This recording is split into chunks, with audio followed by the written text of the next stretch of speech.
He thought he was meeting a 15-year-old girl, but when Jeremy Dwayne Gibson arrived at her home, he walked into a trap. Instead of a teenager, it was her family waiting, and they tackled him to the ground. A father's protective instinct and a carefully planned sting turned the tables on a predator. Today, we look at 5 cases of predators who were caught red-handed and instantly regretted it.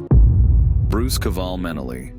On April 17, 2024, a sting operation by Seattle's Internet Crimes Against Children Task Force ended in the fatal shooting of a 67-year-old man named Bruce Caval Menaly. On the day of the operation, Menaly believed he was going to meet 2 young girls, aged 7 and 11, for illicit purposes. However, what he didn't know was that undercover officers were waiting for him in the hotel room. According to reports, Menaly arrived at the hotel and was met by 3 officers, all clearly identifiable in police uniforms. The moment the door opened and the officers started to identify themselves, Menaly backed away and pulled a handgun from his coat. A scuffle quickly ensued, and as the officers tried to disarm him, 1 gunshot was heard. 2 officers responded by firing multiple shots, with around 30 bullets counted during the incident. Menaly was pronounced dead at the scene, while 1 officer sustained a minor graze wound from the gunfire. Menaly's background adds another layer of complexity to this case. He had a distinguished 40-year military career, serving in various high-ranking medical positions, including as the director of the hospital at the U.S. Navy base in Guantanamo Bay. He was also deployed to Afghanistan, commanding medical teams in Kandahar province. Menaly retired in 2016, but just 1 year later, he was arrested in a prostitution sting in Bremerton, Washington. This event was an early sign that his personal life was unraveling, as the police discovered he had been seeking out illegal activities.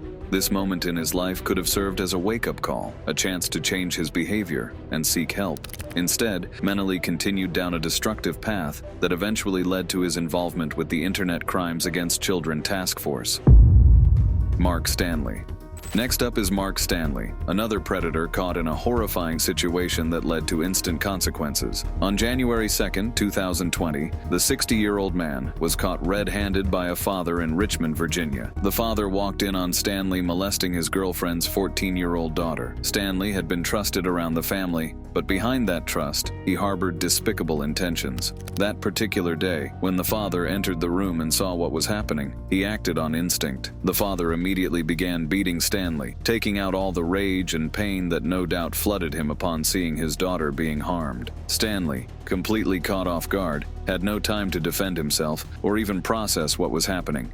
By the time the police arrived, Stanley was in a state of disarray, severely beaten, while the father made no attempts to flee the scene, fully accepting responsibility for his actions in defense of his daughter. After the police assessed the situation, Stanley was taken into custody and later charged with several crimes, including indecent liberties with a child. This case not only exposes the disgusting behavior of a man abusing the trust of those around him, but also demonstrates the lengths a parent will go to protect their child when caught in such a horrifying situation. The father, while physically reacting out of rage, was ultimately not charged by the authorities, as it was clear that his actions stemmed from an emotional response to an unspeakable crime. What's important to note here is that this case reminds us of the immediate and unpredictable nature of justice in some instances. Stanley, who likely thought he could get away with this abuse, learned that his crime had consequences far more immediate than he ever expected. In this case, justice wasn't just served through the legal system.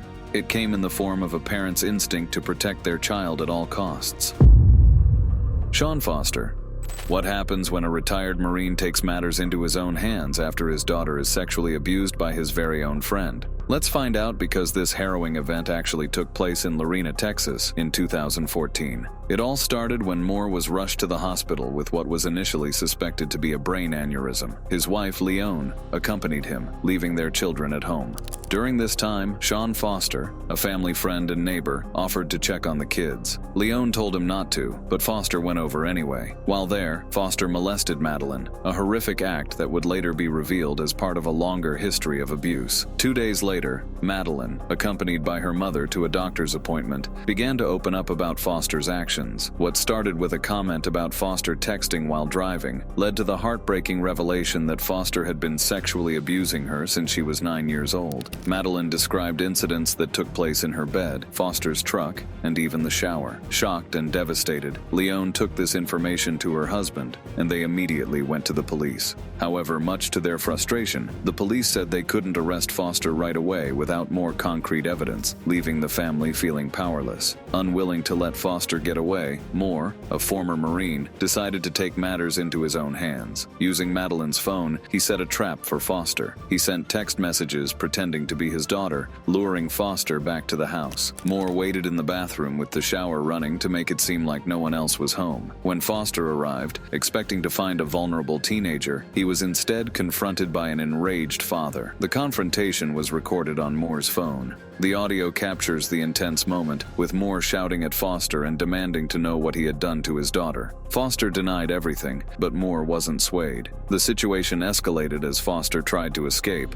but Moore tackled him to the ground and delivered a beating. By the time the police arrived, Foster was subdued, bruised, and unable to run. This evidence, including the audio recording, played a critical role in the subsequent trial. In 2016, Foster was sentenced to 55 years in prison on multiple counts, including indecency with a child. Moore's actions sped up the case, providing the critical evidence needed to ensure Foster was held accountable. While Moore's actions were celebrated by many, the police cautioned against taking the law into one's own hands. Police Chief Tom Dixon noted that Moore could have faced serious charges had things escalated further, and urged others to let law enforcement handle such situations. Raymond Earl Brooks. Imagine finding out that the person who robbed your child of their innocence, the one who committed unthinkable acts, served only a fraction of their sentence and was walking free. What would you do? For Jay Maynor, this was the breaking point. Here's the full background. Raymond Earl Brooks, who was Julia Maynor's adoptive grandfather, had molested her when she was between the ages of 4 and 9. The abuse came to light when Julia was 8, and in 2002, Brooks pleaded guilty to the crime. Despite his heinous actions, Brooks served only 27 months of a 5-year prison sentence before being released. He was then placed on the Alabama Sex Offender Registry, but his relatively light punishment angered Julia's father, Jay Maynor. In 2014, 12 years after the abuse had first been uncovered, Jay Maynor's frustrations boiled over. One evening in June, following an emotional discussion with his daughter about the abuse, Maynor made the decision to confront Brooks. Fueled by years of guilt and anger over what had happened to his daughter, he set off on his motorcycle to seek retribution. On his way to confront Brooks, Maynor stopped at a convenience store where he shot at another man, someone he mistakenly believed had been abusing his stepdaughter. Fortunately, this individual was not harmed, but the incident heightened the gravity of Maynor's actions. After leaving the store, Maynor continued to Brooks's house, where he shot the 59-year-old twice, killing him in his front yard. Maynor was arrested later that day and charged with both murder and attempted murder. In November 2016, he pleaded guilty to first-degree murder and second-degree attempted murder, accepting a 40-year prison sentence. Maynor decided to take a plea deal in part to spare his daughter the trauma of having to testify and relive the abuse in court. Julia, now an adult and a mother of 3, expressed gratitude for her father's actions, calling him the best for standing up for her in the face of her abuser. Despite a public campaign for Maynor's pardon, with thousands signing petitions calling for his release, legal experts doubt the sentence will be overturned. Prosecutors maintained that, regardless of the emotional context, Maynor's actions still amounted to murder. Brooks, although guilty of molesting Julia, had already served his time, and the courts could not act based on emotions alone. When those who have crossed the ultimate line of human depravity, like cannibalism, are thrown into a prison full of hardened criminals, survival isn't just uncertain, it becomes a brutal test of who can withstand the darkest form of justice. Today we're talking about 4 dangerous cannibals who met a tragic fate in prison. Richard Chase. Richard Chase, also dubbed the Vampire of Sacramento, was driven by terrifying delusions that led him to commit unspeakable acts. But once locked away, the horrors he unleashed on others came full circle, leading to a tragic end. Chase's early life was marked by a disturbing blend of violence and mental illness. From a young age, he exhibited behaviors that set him apart, such as setting fires, cruelty to animals, and bedwetting. These early signs are often referred to as the McDonald Triad, which is sometimes seen in individuals who later commit violent crimes. His parents' strict discipline and his own growing paranoia only fueled his erratic behavior. By the time he reached adulthood, Chase had developed a deep fascination with blood, leading him down a dark path. After attempting to inject himself with rabbit blood, Chase was institutionalized and diagnosed with severe schizophrenia. However, the mental health system failed to provide him with the help he needed. He was released from the hospital despite his bizarre behaviors, which included killing animals and drinking their blood. Once out, Chase's delusions intensified, and he began to believe that his blood was turning to powder, and that only by consuming others' blood could he stay alive. Chase's crime spree began in December 1977, when he shot and killed 51-year-old Ambrose Griffin in a random drive-by shooting. Over the next month, his murders escalated in both frequency and brutality. He targeted people whose doors were left unlocked, believing that an unlocked door was an invitation to enter. One of his most notorious crimes occurred on January 27, 1978, when he broke into the home of Evelyn Miroth. Inside, he killed 4 people, including a 22-month-old baby, whom he later cannibalized. The FBI was eventually called in to help capture Chase. They created a psychological profile that perfectly matched his behaviors and circumstances. It wasn't long before a tip from an old acquaintance led the police to his apartment. There, they discovered a horrifying scene: blood-stained walls, human brains in the refrigerator, and a blender caked with blood and rotting organs. Chase was arrested and put on trial for 6 counts of murder. In prison, Chase's fellow inmates, aware of his gruesome crimes, kept their distance, and his paranoia persisted. He continued to believe that Nazis were trying to kill him and that UFOs were controlling his actions. During interviews, he once handed over a stash of macaroni and cheese that he had been hoarding in his pockets, convinced that the prison officials were trying to poison him. Ultimately, on December 26, 1980, a guard found him dead in his cell. Chase had saved up his prescribed antidepressants and used them to commit suicide. Stephen Griffiths. Stephen Griffiths, known as the Crossbow Cannibal, is a name that still sends shivers down the spines of those familiar with his crimes. His story? Well, unlike the others on this list, it's not just about the horrific acts he committed, but also about the chilling transformation of an academic into one of England's most notorious killers. Nevertheless, in prison, did he find the justice he so cruelly denied his victims? Raised by his mother after his father left, Griffiths grew up in Wakefield and seemed to follow a somewhat ordinary path. However, beneath the surface, he harbored disturbing fantasies. At just 17, he was already predicting his future as a killer during a check-in with his probation officer. His early criminal behavior included violent assaults and threats, which landed him in psychiatric care, where he was diagnosed as a sadistic, schizoid psychopath. By the mid-2000s, Griffiths was studying for a PhD in criminology at Bradford University, focusing on homicide, a subject that seemed disturbingly close to his dark interests. He was fascinated by serial killers, particularly the Yorkshire Ripper, and aimed to emulate their crimes. So began his killing spree in 2009, targeting vulnerable women in Bradford's red light district. His first known victim, Susan Rushworth, disappeared without a trace. Almost a year later, he killed Shelley Armitage, whom he not only murdered, but also filmed during her dismemberment. His third victim, Suzanne Blamiers, tried to escape after being kidnapped, but Griffiths shot her with a crossbow in a brutal act that was captured on CCTV. This footage ultimately led to his arrest. In court, however, he chillingly referred to himself as the Crossbow Cannibal, claiming to have eaten parts of his victims. He pleaded guilty to the murders of Rushworth, Armitage, and Blamiers, and was sentenced to life imprisonment with no possibility of parole. Griffiths was sent to HMP Long Lartin, where he remains to this day. Griffiths' life in prison has been anything but peaceful. He attempted suicide multiple times, including a 120-day hunger strike, and has been the target of violence from other inmates. In 2019, he was attacked with a sharpened piece of wood, sustaining serious injuries, though he survived the assault. Andrei Chikatilo.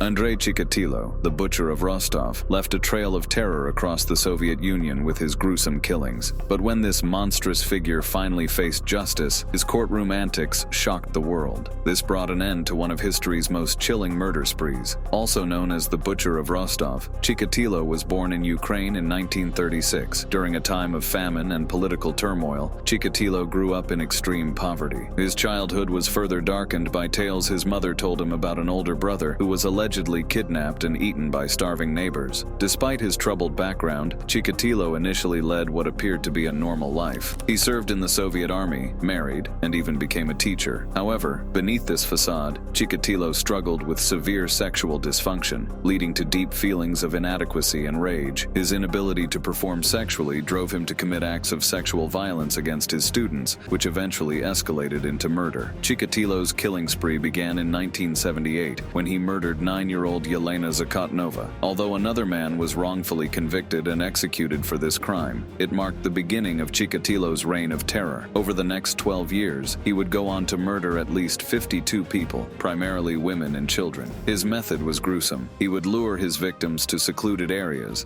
often near bus or train stations, before stabbing them to death. Many of his victims were mutilated post-mortem, with some reports suggesting he engaged in cannibalism. The Soviet police, unaccustomed to dealing with serial killers, were initially slow to connect the murders. Even when Chikatilo was arrested in 1984, he was released due to a blood type mismatch in forensic evidence, a mistake that allowed him to continue killing. It wasn't until 1990, after the murder of Svetlana Korostik, that Chikatilo was finally caught. An undercover officer noticed his suspicious behavior at a train station and took him in for questioning. This time, the evidence was irrefutable. Chikatilo's trial in 1992 was as shocking as his crimes. He was kept in a metal cage during the proceedings to protect him from the families of his victims, who were understandably enraged. Throughout the trial, Chikatilo displayed bizarre behavior, at times bursting into song or making outlandish statements. He confessed to 56 murders, though he was convicted of 52 due to lack of evidence in some cases. The court sentenced him to death, and on February 14, 1994, Chikatilo was executed by a single gunshot to the back of the head.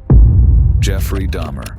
Jeffrey Dahmer turned his apartment into a house of horrors, preying on young men with terrifying precision. But after his capture, the nightmare took a new form. What happens when one of America's most feared killers is at the mercy of fellow inmates? Dahmer's path to darkness began in 1978 when he started luring young men into a deadly trap under the guise of friendship or financial offers. But what he did next was the real stuff of nightmares. He drugged them, killed them, and then committed acts of necrophilia and cannibalism, often keeping parts of their bodies as grotesque souvenirs. 17 lives were already lost by the time the horror of Dahmer's crimes came to light. In 1991, one of his intended victims, Tracy Edwards, managed to escape and lead police back to Dahmer's apartment. What they found there was beyond anything they could have imagined. Dismembered body parts, photographs of mutilated corpses, and a vat filled with acid used to dissolve human remains. After his arrest, Dahmer's confessions were as chilling as the evidence found in his home. He spoke candidly about his crimes, detailing how he boiled the skulls of his victims and even ate parts of their bodies. Sentenced to 15 consecutive life terms in 1992, Dahmer was initially kept in isolation for his own protection, but isolation couldn't keep his dark impulses in check. After a year, Dahmer requested to be moved to a less restrictive unit, hoping for more interaction with other inmates. He even claimed to have found religion, being baptized in a prison whirlpool tub in 1994. Despite this professed change, Dahmer couldn't resist his macabre sense of humor. He continued to joke about cannibalism, molding his prison food into shapes that resembled body parts, and making other inmates deeply uncomfortable. His behavior made him a target, not just for their scorn, but for something far more dangerous. On November 28, 1994, while cleaning a restroom with two other inmates, Jesse Anderson and Christopher Scarver, Dahmer was beaten to death with a metal bar. Scarver later said that Dahmer's gruesome jokes and unsettling demeanor had pushed him over the edge. If you enjoyed this video, you should click on the ones displayed on your screen to enjoy more content. See you next time.